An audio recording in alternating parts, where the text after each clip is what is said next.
Bueno, Viviana Reibaldi está conmigo y Gonzalo Fichera. Ambos pertenecen a un colectivo que ahora los vamos a presentar. Viviana, bienvenida, mucho gusto y gracias por venir. Muchas gracias por darnos la palabra, Oscar. Somos de Historias Desobedientes, familiares de genocidas, por la memoria, la verdad y la justicia. Gonzalo, bienvenido y mucho gusto. Gracias por venir. Muchas gracias, un honor estar acá. Belén Dávila, que es una colega y amiga de esta radio, ha sido quien los acercó aquí al estudio y está con ellos. Gracias, Belén. Y quiero contar cómo nació este colectivo, Viviana. A ver.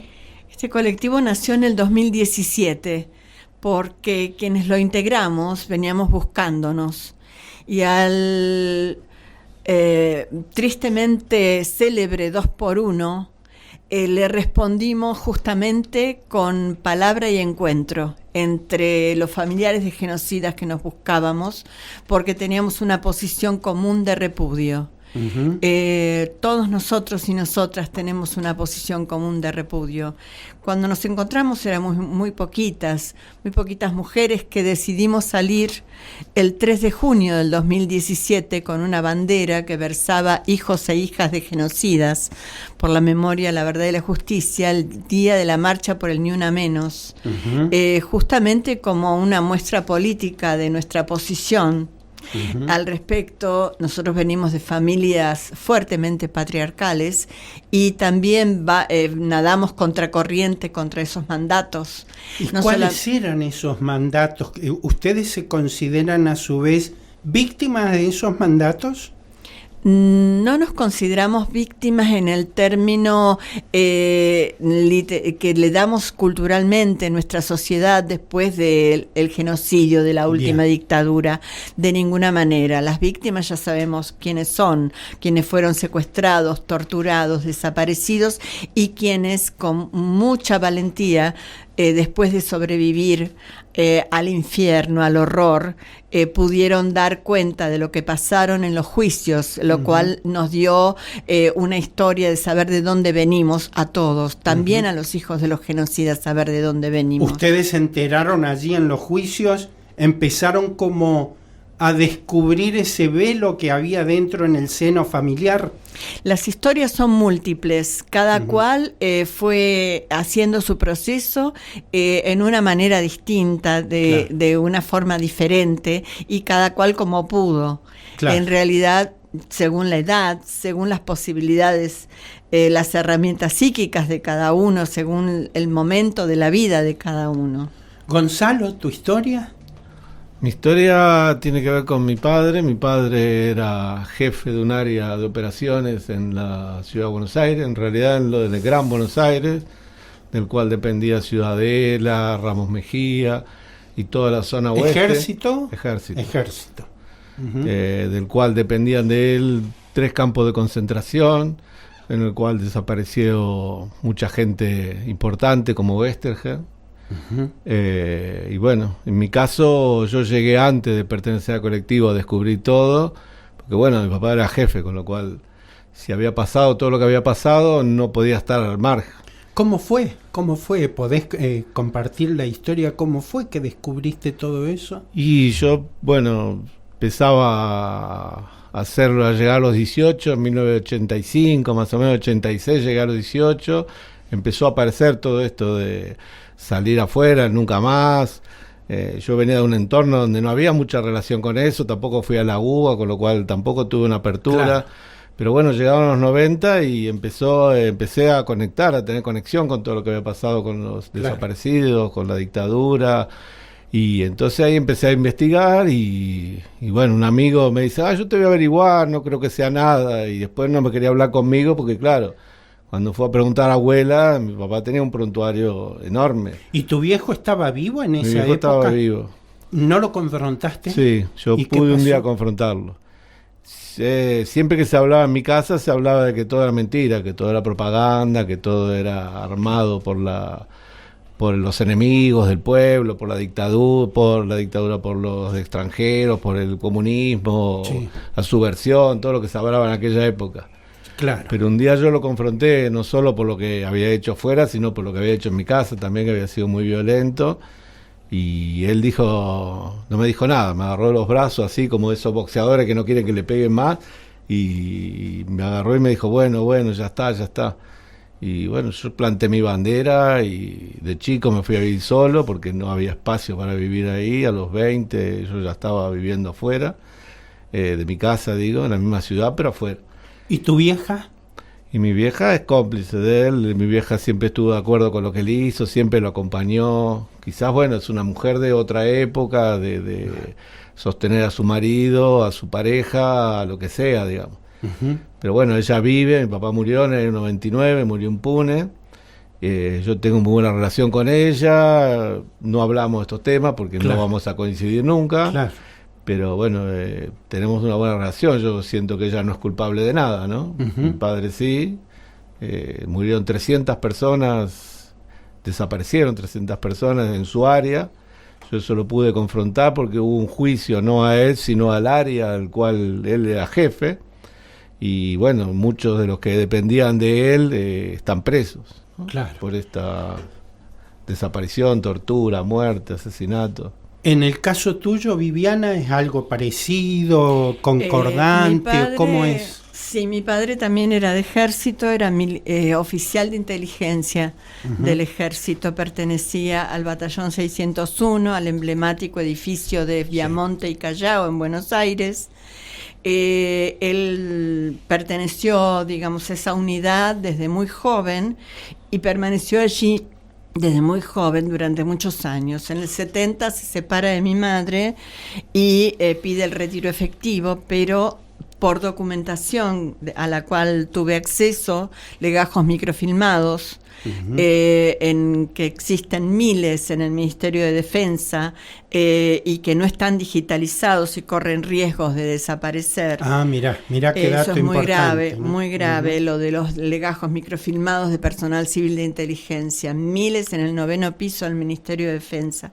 Yo tuve vista no solamente de su legajo oficial, sino de ese legajo microfilmado, porque él en el 71 volvió a Viamonte y Callao, al batallón 601, como personal civil de inteligencia, como analista. O uh-huh. sea, él recababa toda la información que se obtenía bajo tortura en los campos de exterminio de todo el país, a lo largo y a lo ancho del país, para determinar a qué otras personas se iban a secuestrar, uh-huh, en principio. Uh-huh. Pero además formó parte de todo el Plan Cóndor, porque después tuve vista de que fue mandado a distintos puntos como San Pablo, Río de Janeiro, varias veces, Lima, Perú en el 79, en donde se secuestraron a tantos argentinos que aún hoy están desaparecidos, cuando fue la época de la contraofensiva. Claro. Y bueno, ya en los 90 todo esto estaba sobre la mesa después de las declaraciones de Silingo. La impunidad reinaba en nuestro país porque estaban las leyes de obediencia debida y punto final, con lo cual todos los criminales podían decir todo lo que quisieran, que le iban a pasar muy bien, claro, igual. Claro, la época del menemismo. Exactamente, en la época del menemismo. Y ahí empecé a confrontar a mi padre, lo que le preguntabas a Gonzalo. ¿Y qué pasó? Bueno, permaneció, igual que el padre de Gonzalo, fiel a los pactos de silencio. Hasta el día de su muerte no dijo una palabra, sabiendo que legaba en su hija un dolor terrible, muy profundo, y una vergüenza muy profunda por el padre que me tocó en suerte. Si él hubiese hablado algo, hubiese mitigado algo de este dolor. Él, consciente de esto, porque lo sabía por mi boca, murió sin decir absolutamente nada, ni siquiera el apellido de una familia que se hubiese apropiado de un bebé nacido en cautiverio. Esos eran nuestros enfrentamientos. Mi pedido era que fuéramos juntos a una fiscalía y que él declare, que él, aunque sea, me dijera a mí lo que pasaba, porque con mucha sorna me contestaba que todo estaba quemado, que todo se había incinerado. Sí, sí, sí. Y yo le decía, bueno, decime a mí, aunque no tengas pruebas. ¿Y Claro. qué vas a hacer vos que no sea información? Me decía, yo sé lo que voy a hacer.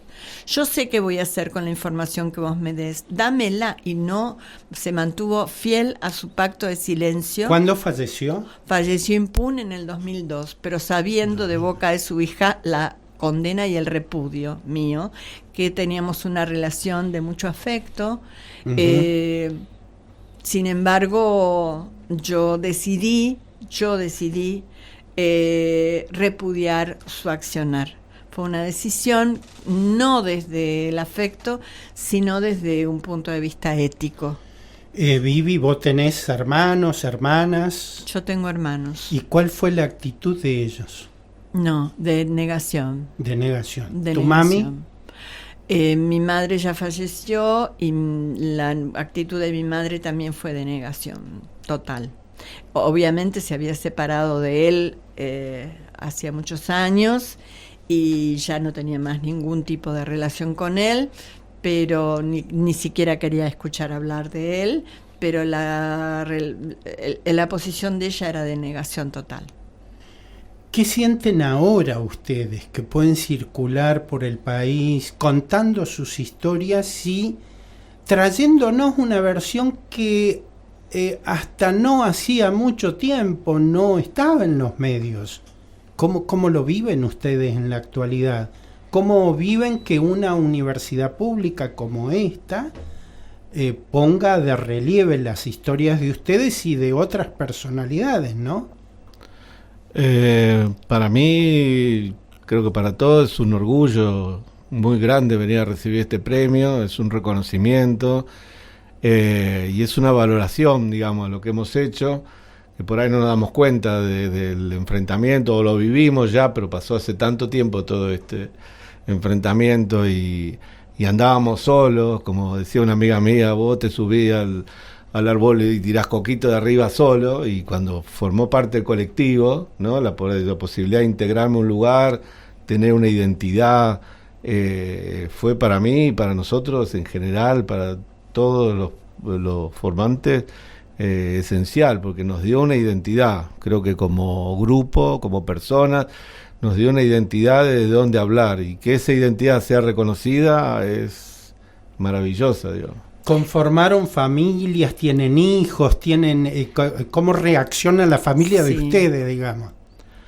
En mi parte yo no tengo hijos, pero bueno, mi pareja sí apoya, está contenta, estaba muy iluminada de que viniera, de que defendiera, de que presentara.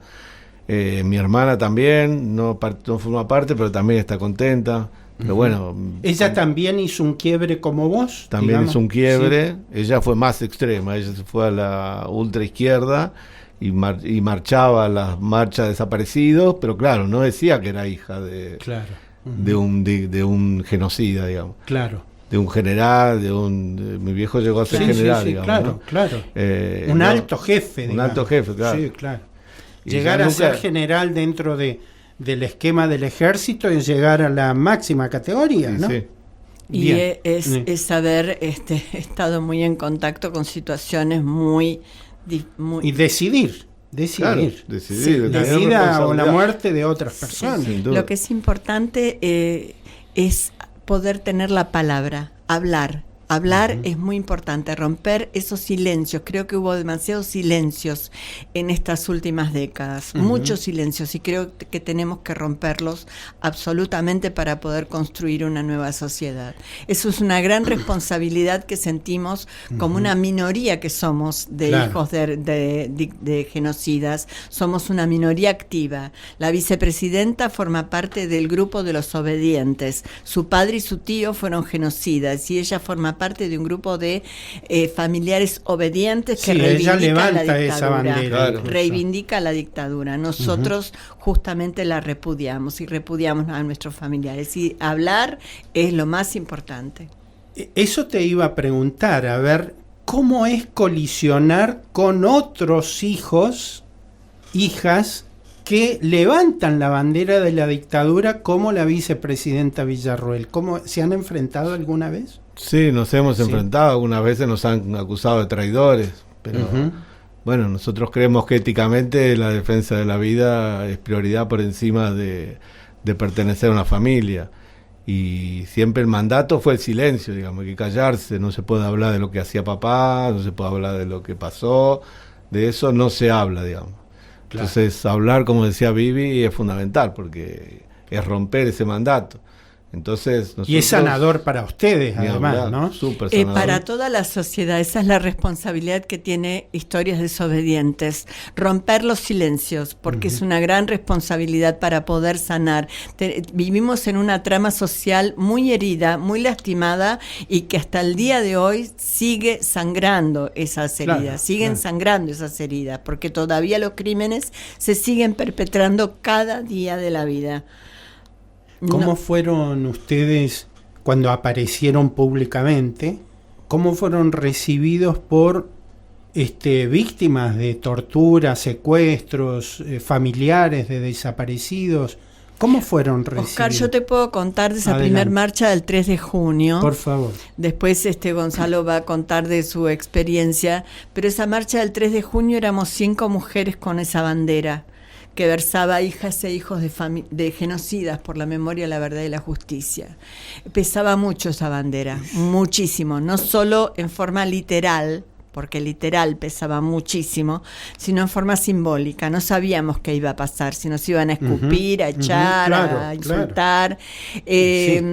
En general, la gente quedaba perpleja, porque no entendían cómo hijas e hijos podían repudiar a sus padres. Claro. Esto culturalmente en nuestra sociedad no está muy bien visto, por eso nuestra voz es incómoda siempre, incómoda y extraña. Pero después de ver el cartel varias veces y de escucharnos, la reacción de las otras personas, especialmente de las personas mayores a nosotras en ese momento, era de llanto, de mucha emoción y de romper en llanto. Mira vos, en el caso tuyo, Gonzalo. Sí, yo cuando me sumé al colectivo, yo me sumé un año después, el 2018. La primera marcha que fui me impresionó eso, que la gente miraba, no entendía, y cuando se daba... ¿Quiénes son? ¿Quiénes son? ¿De dónde Habrán vienen? sido infiltrados, a lo mejor pensaban, ¿no? Y yo cuando tuve mi primer acercamiento en los años 90 tuve ese choque. Claro. Pero ahora en el 2018 no, la gente miraba, cuando entendía que era se ponía a llorar, la gente se acercaba, nos abrazaba, nos agradecía, gracias porque estén acá, ustedes demuestran que nosotros teníamos razón, muchas cosas muy, muy positivas. Por supuesto que también hubo algunas reacciones que no, pero en general la verdad que mucha emoción. Siempre ¿Fueron es citados muy... a algún juicio como testigos? Sí, un compañero nuestro tuvo la oportunidad de declarar en juicio porque su padre no era imputado en ese juicio. Porque los hijos no pueden declarar contra sus padres según claro. la ley procesal penal. Claro. Cosa que nosotros pedimos que se modificara ese artículo de la ley procesal penal y aún no ha pasado nada. Pero como no estaba procesado su padre en esa oportunidad, él pudo declarar en contra de su padre. Y otros compañeras que tenían información fehaciente para dar a la justicia se acercaron a fiscalías a dar esa información. Esto es muy importante porque a veces para armar el rompecabezas, cualquier cosita que cada uno de nosotros sepamos o podamos contar, por eso la palabra, ¿no? La importancia del hablar, del decir, del romper silencios.